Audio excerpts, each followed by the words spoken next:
नाज़रीन, आपने देखा होगा कि जिस वक्त हम चिकन को फ्राई करते हैं या रोस्ट करते हैं तो उसका रंग ब्राउन हो जाता है। जब हम आलू या चिप्स को जब तैयार करते हैं तो उनका रंग भी ब्राउन हो जाता है। इसको ब्राउनिंग कहा जाता है या मिलार्ड रिएक्शन भी कहते हैं। इंसान के जिस्म में जो शुगर होती है या ग्लूकोज वो जब बढ़ जाती है तो वो इंसान के प्रोटीन्स के साथ मिलके इस तरीके से जंग लगा देती है। और हमारे अंदर जो पावर की फैक्ट्रियाँ होती हैं, जो हमारे सेल के अंदर जो एनर्जी ताकत बनाती हैं, जिनको माइटोकॉन्ड्रिया कहते हैं, वो अपना फंक्शन भी बहुत कम कर देते हैं। उसके बाद वो फ्री रेडिकल जो है वो रिलीज़ करते हैं। वो फ्री रेडिकल जिस्म को और भी नुकसान पहुंचाते हैं। इसके लिए साइंसदानों ने बहुत से तजुर्बात किए मुख्तलिफ़ ग़िज़ाओं के साथ, जिसमें फ़ैट थे, जिसमें ग्लूकोज थी यानी कार्बोहाइड्रेट थे, और प्रोटीन थी। और इनके क्या नताइज निकले तो बड़े हैरत अंगेज़ नताइज सामने आए। नाज़रीन, जब इंसान ग्लूकोज इस्तेमाल करता है, ग्लूकोज या कार्बोहाइड्रेट, तो जिस्म में एक स्पाइक आती है। यानी ग्लूकोज एक ऐसे तेज़ी से जिस्म में बढ़ती है, उसको स्पाइक कहते हैं। इस तरह की 5 से 6 स्पाइक्स एक दिन में हों तो ज़्यादा जंग नहीं लगता। इस तरीके से इंसुलिन की स्पाइक भी आती है। तो ये स्पाइक 5 से 6 तो अलाउड है, ये जिस्म में हो तो ठीक है, इससे ज़्यादा नहीं होनी चाहिए। 2015 में इसके बड़े हैरत अंगेज़ जो तजुर्बात हुए, उनके नताइज से मैं आपको आज आगाह करूँगा। और मैं आपको एक बड़ी ज़बरदस्त खुशखबरी सुनाऊँगा। और मेरी दरख्वास्त है वो तमाम लोग जो कि इस प्रोग्राम को देख रहे हैं कि उसको आखिर तक इस वीडियो को देखें। मैं आपको ये बताना चाहूँगा कि इन तजुर्बात के नतीजे में ये पता चला कि शुगर को रिवर्स किया जा सकता है, और एक ख़ास तरतीब के साथ, खाना खाने के साथ। और वो क्या तरतीब है वो हम आपको आगे जाके बताएंगे, तजुर्बात के नताइज ही बताएंगे। और आप इस वीडियो को देख के बहुत खुश होंगे। ये बड़ी इनकलाबी किस्म की वीडियो है।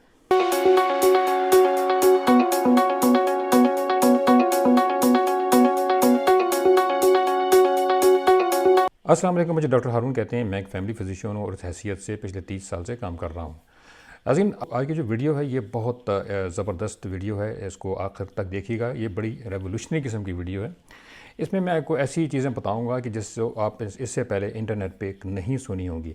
और आपको ये भी खुशखबरी सुनाऊंगा कि आप अपनी शुगर पे कैसे कंट्रोल हासिल कर सकते हैं और किस तरीके से आप हर तरह के कार्बोहाइड्रेट इस्तेमाल कर सकते हैं, खा सकते हैं, जिसमें चावल है, जिसमें पास्ता है, जिसमें रोटी है, जिसमें जूसेस हैं, फ्रूट जूसेस, और हर तरह की मिठाइयाँ हैं, वो आप खा सकते हैं।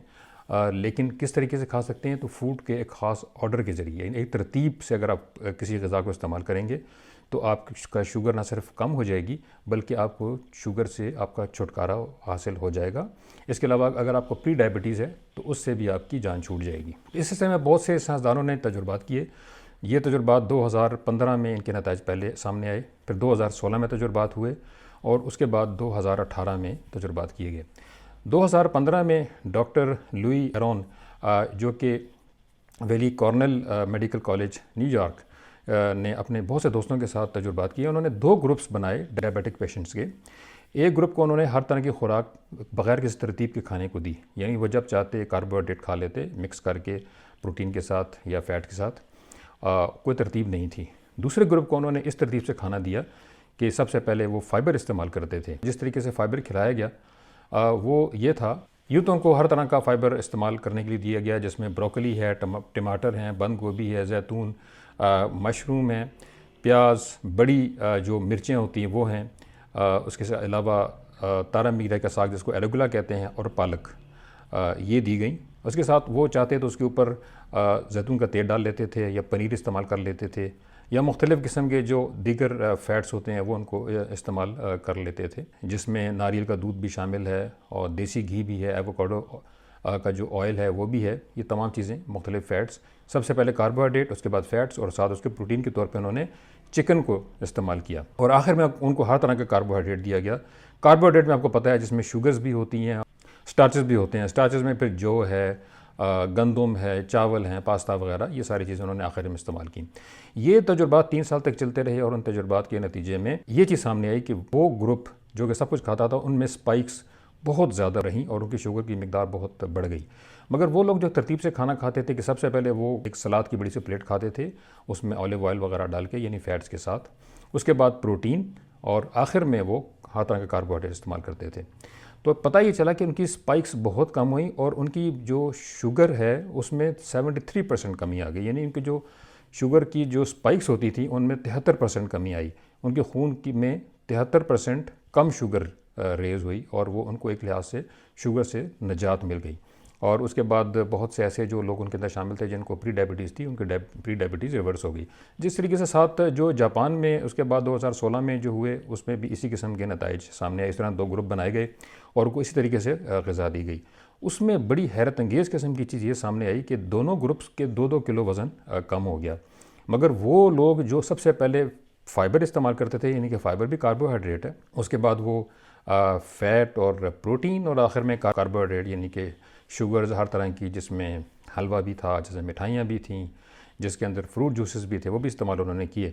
उनका वज़न भी 2 किलो कम हो गया। मगर ये देखा गया कि उनकी जो फास्टिंग शुगर है वो बहुत कम हो गई, वो 20 मिलीग्राम पर डेसीलीटर के हिसाब से कम हो गई। यानी इसका मतलब ये है कि 100 से कम जो फास्टिंग होती है वो तो नॉर्मल होती है। 100 से 120 के दरमियान प्री डायबिटीज़ होती है और 120 से ऊपर जो है वो डायबिटिक लोगों की फास्टिंग होती है। तो फास्टिंग ग्लूकोज को कंट्रोल करना एक बहुत अहम अंसर है, क्योंकि जो डायबिटिक्स होते हैं उनके अंदर फास्टिंग आमतौर पे हाई रहती है। तो ये एक बड़ा ड्रामेटिक था। उसके बाद 2018 में जो हुए वो नॉन डायबिटिक्स के ऊपर वो तजुर्बात हुए। उन तजुर्बात में भी बड़ी अजीब व गरीब और बड़ी ज़बरदस्त किस्म की चीज़ें देखी गई, बड़ी स्ट्राइकिंग किस्म की। उसमें ये देखा गया कि एक तो लोगों में फ़ैट कम हो गई, उनके पेट में फ़ैट कम हो गई, फैटी लिवर जो है वो भी कम हो गया। वो इन तमाम ग्रुप्स में हुआ। 2015, 2016 और 2018 में जितने ग्रुप्स थे सब में ये सारी तब्दीलियाँ आई। और उसके अलावा उनके अंदर एक हार्मोन होता है जिसको हम ग्रेलिन कहते हैं। ग्रेलिन वो हार्मोन होता है जो भूख लगाता है। ये ग्रेलिन हार्मोन जो है, ये वो ग्रुप जो हर तरह की ग़िज़ा इस्तेमाल करता था, उसमें 2 घंटे के बाद ये दोबारा बढ़ जाता था। क्योंकि ये भूख लगाता है तो उनको भूख लग जाती थी। मगर वो ग्रुप जो एक तरतीब से खाना खाता था, यानी कि पहले फ़ाइबर, फिर प्रोटीन, फिर उसके साथ फ़ैट और आखिर में कार्बोहाइड्रेट, तो उनमें ग्रेलिन जो था वो 5 से 6 घंटे के बाद वो हाई होता था। यानी उनको भूख फिर नहीं लगती थी और भूख ना लगने की वजह से उनका वज़न कम होता था। ये प्रोसेस जो जो टोटल है, इसकी वजह क्या है? नाज़रीन, इसमें होता ये है कि फ़ाइबर सबसे पहले तो इसका जो मोड ऑफ एक्शन है वो ये करता है कि आपके जो मुंह में अल्फ़ा एमाइलेज़ एक एंजाइम होता है जो कि कार्बोहाइड्रेट्स को तोड़ के ग्लूकोज में कन्वर्ट कर देता है। इस तरह का एक और एंजाइम अल्फ़ा एमाइलेज़ और अल्फ़ा ग्लूकोसाइडेज़, ये आपकी छोटी आंत में होता है। ये भी कार्बोहाइड्रेट को तोड़ के ग्लूकोज में कन्वर्ट करके हज़म कर लेता है। तो ये दोनों को फ़ाइबर जो है, जो मैंने बताया, जो फ़ाइबर जितने मैंने डिटेल में बताए हैं, वो सारे इनको ब्लॉक कर देते हैं। इसके साथ अगर आप एप्पल साइडर विनेगर या कोई भी एसिटिक एसिड वाला कोई भी सिरका इस्तेमाल करेंगे तो वो इन एंजाइम को ब्लॉक कर देता है। दूसरी चीज़ फ़ाइबर ने ये की, स्टमक एम्प्टिंग है, यानी स्टमक यानी आपके जो मैदा है उसमें जो खुराक से निकल के छोटी आंत में जाने की स्पीड है वो बहुत कम कर दी, जिसकी वजह से, चूँकि खुराक हज़म छोटी आंत में होती है, मैदे में नहीं होती, तो चूँकि खुराक बहुत आहिस्ता से छोटी आंत में जाती थी तो वो जल्दी से ग्लूकोज में कन्वर्ट नहीं होती थी, जिसकी वजह से ग्लूकोज की मिकदार खून में नहीं बढ़ती थी। और तीसरा तरीका जो था वो इसका ये है, और फ़ाइबर ऐसे ही करते हैं कि वो एक पूरी जेल बना देते हैं पूरी छोटी आंत में। एक जेल, एक मैश बन जाता है। अब जब जेल बन जाता है तो उसकी वजह से कार्बोहाइड्रेट हैं वो एब्जॉर्ब नहीं हो सकते। तीसरा ये करते हैं कि ये एक प्रोबायोटिक के तौर पे काम करते हैं, जो हमारे आंत के अंदर जो हमारे बैक्टीरिया होते हैं वो फ्री फैटी एसिड रिलीज़ करते हैं और इस तरीके से कोलेस्ट्रॉल जो है वो जिस्म से निकल जाता है, फैटी लिवर जो है उस पर कंट्रोल हासिल हो जाता है और कार्बोहाइड्रेट एब्जॉर्ब नहीं होते और ग्लूकोज की मिकदार कम रहती है।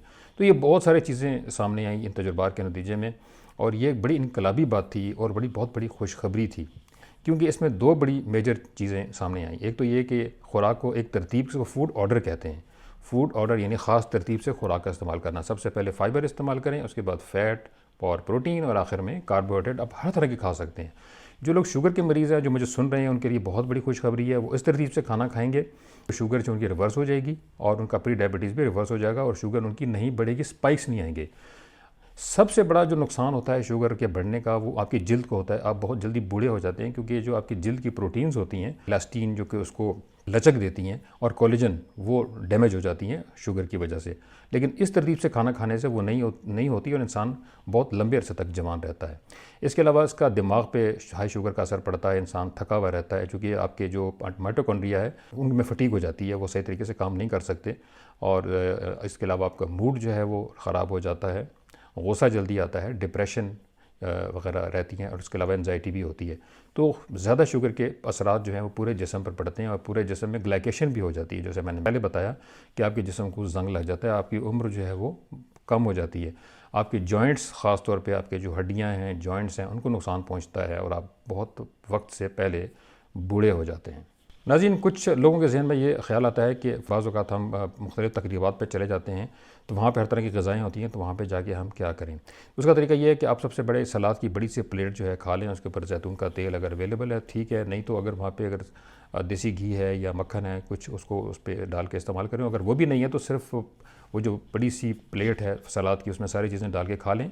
उसके बाद प्रोटीन तो वहाँ पे अवेलेबल होती है, चिकन वहाँ पे अवेलेबल होता है, उसको खा लें।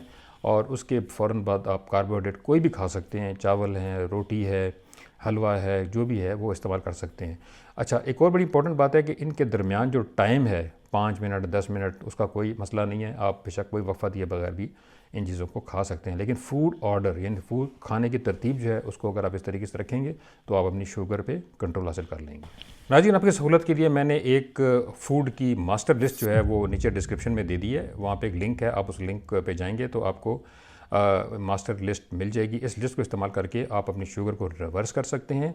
आप अपना अगर आप प्री डायबिटिक हैं तो प्री डायबिटीज़ को रिवर्स कर सकते हैं, उस पर कंट्रोल हासिल कर सकते हैं। तो आज से अपनी जो शुगर है उसको ख़ुद ठीक कीजिए, अपनी खुराक को ख़ुद ठीक कीजिए। इससे पहले अपने डॉक्टर से ज़रूर मिल लीजिए, क्योंकि हो सकता है कि आपकी दवाइयाँ या तो कम हो जाएंगी या तो बंद हो जाएंगी। तो अपना टेस्ट भी करवा लीजिए। और आपको बहुत बड़ी खुशखबरी है इस वीडियो के ज़रिए कि इंशाल्लाह आपकी शुगर जो है वो चली जाएगी, आपका वज़न भी कम हो जाएगा।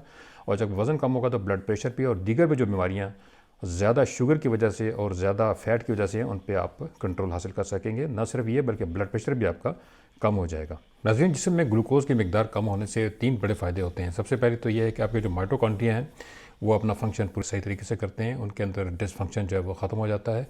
नंबर 2, ग्लाइकेशन लेवल जो है, जो आपके जिस्म में ज़ंग लग जाता है, वो कम हो जाता है और बल्कि ख़त्म हो जाता है। और सबसे ज़्यादा ज़रूरी चीज़ ये है कि इंसुलिन रेजिस्टेंस जो है कम हो जाती है और इंसुलिन सेंसिटिविटी बढ़ जाती है, जिसकी वजह से आपका जिस्म प्रॉपर तरीके से शुगर का इस्तेमाल कर सकता है।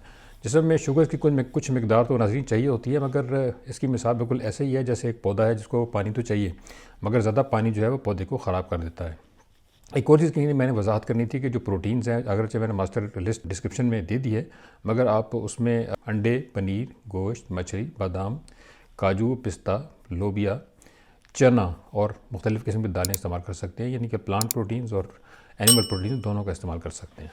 तो नाज़रीन, अगर आपको ये वीडियो पसंद आई है तो इसको ज़्यादा से ज़्यादा सब्सक्राइब करें ताकि इस तरह की मज़ीद वीडियो मैं आप तक पहुँचा सकूँ। लाइक करें ज़्यादा से ज़्यादा, क्योंकि इससे हमारी हौसला अफजाई होती है। और इतना शेयर करें ताकि लाखों करोड़ों लोग तक पहुँच जाए और इंशाल्लाह इसका आपको बहुत फ़ायदा होगा और इंशाल्लाह आप सदका जारिया से मुस्तफ़ीद होंगे।